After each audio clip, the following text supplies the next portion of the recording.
आप देख रहे हैं न्यूज़ ऑफ इंडिया टू। इस वक्त हम मौजूद है दिल्ली माइनॉरिटी कमीशन के चेयरमैन पर्सन हमारे कैमरे के समक्ष हैं। उनसे आज हम चंद सवाल करेंगे क्योंकि आज एक बहुत बड़ी बात, जो कि बहुत बड़ी आबादी है शास्त्री पार्क की, जिसके अंदर माइनॉरिटी बहुत अधिक लोग बसे हुए हैं, वहाँ पर अल्पसंख्यक लोग बसे हुए हैं और वहाँ पर एक लंबे समय से डिस्पेंसरी बंद थी, जबकि बहुत ज़्यादा ज़रूरत थी और कोविड जैसा भी पैंडेमिक टाइम गुजरा है। ऐसे टाइम पे भी वहाँ पर कोई सुविधा उपलब्ध नहीं थी। बहुत दूर दराज के दिल्ली सरकार के हॉस्पिटलों में जाना पड़ता था, लेकिन अब एक नई शुरुआत होने जा रही है, उसके विषय में बातचीत करेंगे। बहुत बहुत स्वागत है आपका न्यूज़ ऑफ इंडिया टू में। चेयरमैन साहब, आज आपकी विजिट हुई है, उसके विषय में सर थोड़ा सा विस्तार में बताएं। ये एक इलाका बुलंद मस्जिद शास्त्री पार्क का है। एक बहुत घनी आबादी है, माइनॉरिटीज़ की वहाँ लोग रहते हैं और वहाँ पे बहुत एक लंबे अरसे से वहाँ एक मतलब एक ज़रूरत थी सुविधा के लिए। एक माननीय मुख्यमंत्री जी द्वारा एक मोहल्ला क्लिनिक वहाँ पे निर्मित है, तो बना हुआ है, ये पहल है। उसके अलावा एक डिस्पेंसरी 2014 से यूँ कहिए कि 2015 के आसपास एक वहाँ पे कार्रवाई चालू हुई थी, जिसमें हमारे स्वास्थ्य मंत्री, दिल्ली सरकार, आम आदमी पार्टी ने उसकी नींव रखी थी। वो चलते चलते प्रोजेक्ट जमुना पार जो है, सच्चर कमेटी के रिपोर्ट के आधार पर अगर ये देखें तो जमुना पार जो है, हमारे 7 ज़िलों में से जमुना पार का जो ज़िला है, नॉर्थ ईस्ट का ज़िला है, वो अल्पसंख्यक ज़िला के नाम से उसको घोषित किया गया। जो ज़िला अल्पसंख्यक के नाम से घोषित हो जाता है, वहाँ पे विशेष रूप से अल्पसंख्यकों को सुविधा देने के लिए केंद्र सरकार फंड देती है कि वहाँ पे आप कुछ भी बना सकते हैं। तो इसकी पहल में जो केंद्र सरकार द्वारा जो फंड दिया गया था, 80% जो फंड है वो केंद्र सरकार का होता है, 15 या 20% जो फंड होता है वो दिल्ली सरकार देती है। तो इसका तकरीबन 3 करोड़ 90 लाख रुपए के करीब की डिस्पेंसरी की लागत थी, मगर ये डिले होने के कारण और पैसा सही से किस्तों में न आने के कारण इसकी कंस्ट्रक्शन कॉस्ट बढ़ गई और वहाँ की जो ज़मीन की स्थिति थी, जो ज़मीन इन्होंने देखी थी, वो एक कूड़े का ढेर था और कूड़ा के ढेर होने के नीचे उसके अंदर मलबा, पिन्नी, कपड़े, ऐसा कूड़ा। तो कूड़े की जो ज़मीन होती है वो बहुत मतलब यूँ कहिए कि उसके ऊपर आप अनयूज्ड, उसके ऊपर आप कंस्ट्रक्शन नहीं करते, बहुत मुश्किल हो तो जाता वहाँ है। जब ज़मीन को देखा होगा तो कहीं ना कोई कुछ चीज़ हुई होगी। तो जब उसकी खुदाई चालू की तो वो वहाँ पे कंस्ट्रक्शन की सही से बन नहीं पा रही थी, तो उसको बहुत नीचा कहना, जिसकी कंस्ट्रक्शन लागत बहुत ज़्यादा बढ़ गई। तकरीबन वो कंस्ट्रक्शन लागत 9 करोड़ के आसपास पहुँच गई। तो जब ये केंद्र सरकार से बात की थी भाई, अल्पसंख्यक जो मंत्रालय की, भाई आपने जो पैसा दिया था बाकी भी पैसा दो, तो उन्होंने चिट्ठी हमने लिखी और उसके बाद में वहाँ से चिट्ठी लिख के आ गई कि हम आपको एक भी पैसा नहीं देंगे, जितना हमने आपको दिया था 3 करोड़ या 3.5 करोड़ के लागत के आसपास, वही देंगे, उसके अलावा नहीं देंगे। तो इस वजह से वो कंस्ट्रक्शन वो बंद हुआ। तो फिर ये हमने चर्चा की माननीय मुख्यमंत्री श्री अरविंद केजरीवाल जी से, हमने उनको विस्तार से बताया कि ये काम रुका पड़ा है, तो इससे नुकसान हो रहा है। जो सुविधा है, जो सरकार की मंशा है कि जो माइनॉरिटीज़ के इलाके हों या अल्पसंख्यकों के इलाकों, वहाँ पे बेहतर से बेहतर सुविधा मिलनी चाहिए। एक प्रोजेक्ट आपका चल रहा है, तो बड़ा अचंभा हुआ उन्हें, कहने इसमें विलम्ब क्यों हुआ। फिर उन्होंने माननीय मुख्यमंत्री जी ने हमारे स्वास्थ्य मंत्री सत्येंद्र जैन जी से वार्तालाप की, तो उन्होंने फिर ये आश्वासन दिया कि हम इसके अंदर चाहे 5 करोड़ रुपए लगें, चाहे जितने उससे अधिक लगेंगे, दिल्ली सरकार इसका फंड रिलीज़ करेगी।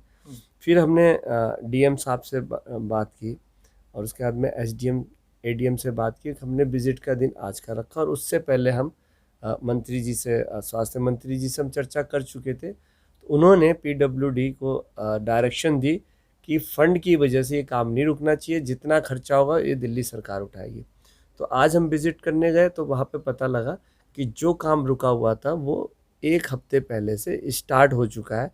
और ये मैं कहूँगा कि दिल्ली सरकार की मतलब ये कहिए कि पहल देखिए कि जो हमने आज से 15 दिन पहले जो कार्य स्टार्ट किया था, काम कि भी क्यों रुका हो, उसको 15 दिन के अंदर, विदिन 1 वीक के अंदर पैसे भी रिलीज़ करना और काम भी स्टार्ट कराना, ये अपने मतलब बहुत बड़ी बात है। आज हमने सारे लोगों से बात की, उसमें पीडब्ल्यूडी के अधिकारी थे, उसमें आपके स्वास्थ्य विभाग के अधिकारी थे, और जो हमारा जो माइनॉरिटीज़ का जो काम देखते हैं नंद नगरी एसडीएम हेडक्वार्टर, वो भी थे।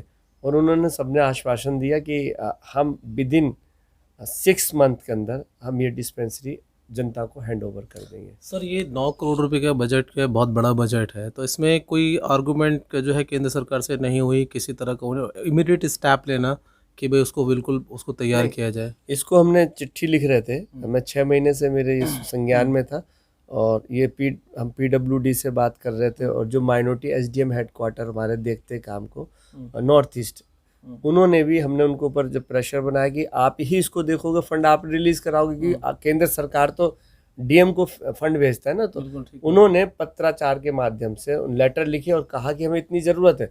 तो अल्पसंख्यक मंत्रालय ने 1 हफ्ते पहले ही एक चिट्ठी उनके पास आई थी और कहा था कि हम फंड बिल्कुल नहीं देंगे। तो उस चिट्ठी के आधार को देखते हुए दिल्ली सरकार ने फैसला लिया कि जो महत्वाकांक्षी पॉलीक्लिनिक की ज़रूरत है इस इलाके के अंदर, वो हम फंड के आधार पर नहीं रुकने देंगे, और उन्होंने PWD को डायरेक्शन दी कि जितना भी पैसा लगेगा दिल्ली सरकार खर्च करेगी। और स्वास्थ्य विभाग के अधिकारियों से बातचीत हुई, उन्होंने कहा कि अब हम किस हॉस्पिटल को ये हमने पॉलीक्लिनिक देना है, तो सारी व्यवस्था कंसर्न हॉस्पिटल प्रोवाइड करेगा, कि डॉक्टर, नर्सिस और मेडिसिन फैसिलिटी। तो वो हो सकता है ये जो गुरु तेग बहादुर या कोई जब हॉस्पिटल, परवेश सर सबसे नज़दीक आई थिंक पड़ेगा उसका हॉस्पिटल, शायद उसके भी हाँ। कंसल्टेशन में जा सकता है।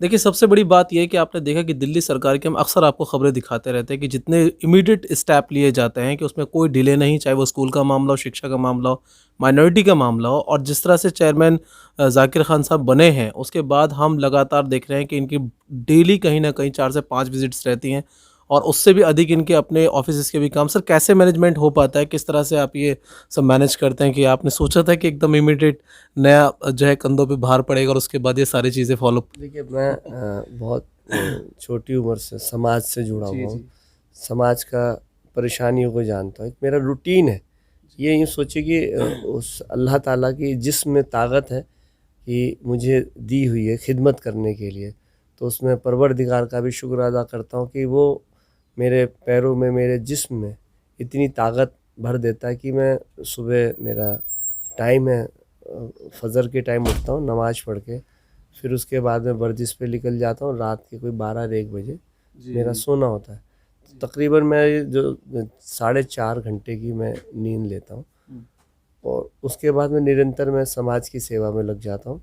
जब मैं पार्षद बना था, तो पार्षद के टाइम में भी मैंने इतने काम कर दिए कि मुझे खुद अचंभा होता है कि एक स्कूल का निर्माण कराना, जो 48 कमरे, और उसके बाद में एक समुदाय भवन बनाना जमुना पार में, बहुत सबसे बड़ा समुदाय भवन, बुज़ुर्गों के लिए एक सेंटर करना जहाँ बुज़ुर्ग बैठ सके, युवाओं के लिए जिम खोलना, ये बड़े बड़े कंस्ट्रक्शन काम थे उस पीरियड में जब भाजपा के पास फंड नहीं था। तो पता नहीं कहाँ से सब कुछ ऊपर वाले ने मैनेज सर अल्लाह ने बहुत बड़ा ज़रिया बनाया आपको। सर अभी हमने एक आपकी लास्ट वीक खबर चलाई थी जिसमें आपने एक बहुत बड़े समाज को संबोधन किया था, जहाँ पे आपके साथ और भी कई चेयरमैन और भूतपूर्व चेयरमैन आपके साथ मौजूद थे। तो वहाँ पे सर एक बड़ी रिक्वायरमेंट आई थी स्कूल की, आप खजूरी इलाके के अंदर।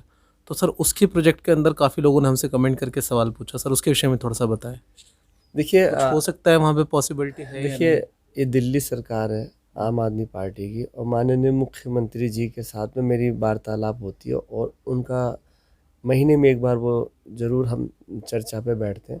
माननीय मुख्यमंत्री जी का ये निर्देश है कि जो आयोग है, उस आयोग सही तरीके से काम करना चाहिए, और आयोग का जो कार्य है वो ये है कि आप माइनॉरिटीज़ के इलाके में जाएं और वहाँ की जो परेशानियाँ हों, उन परेशानियों से अवगत सरकार को कराएं।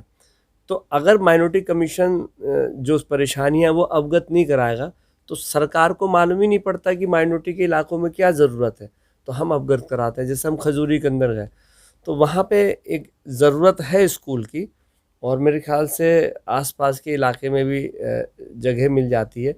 पर कई बार क्या होता है कि जो एरिया का विधायक सपोर्ट नहीं करते कामों के लिए, अपोजिशन है वहाँ पर। अपोजिशन जैसे विधायक हैं, वो उनकी मंशा ही नहीं है कि माइनॉरिटी के इलाके में कोई स्वास्थ्य सुविधा मिले, माइनॉरिटी के इलाके में आप क्या बोलते हैं वहाँ पे कोई डिस्पेंसरी बने, माइनॉरिटी के इलाके में कहीं पे कोई स्कूल बने।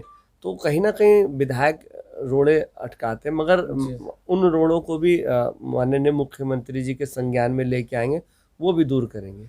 देखिए, बहुत बड़ी बात है, इसलिए हमने वो क्लैरिटी करी क्योंकि लास्ट टाइम काफ़ी लोगों ने कमेंट्स करके पूछा था कि सर जो आज चेयरमैन साहब ने यहाँ पर विज़िट किया है, उसके विषय में क्या होगा? और नेक्स्ट में हमने कहा था कि ज़रूर पूछेंगे, वो सवाल हमने पूछा। वहाँ डेफ़िनेटली एक जो है अपोज़िशन के विधायक है, जिसकी वजह से कई बार हमने पहले भी आपको बताया कि कई सारे, क्योंकि कहीं न कहीं वो चाहते हैं कि दिल्ली सरकार की पैठ ना बन पाए इलाकों के अंदर, उसकी वजह से कोई ना कोई एक्सक्यूज़ वहाँ पे सामने लाते रहते हैं। लेकिन बहुत मजबूती से कमर कस ली है चेयरमैन साहब ने ऐसे इलाकों में भी काम कराने की।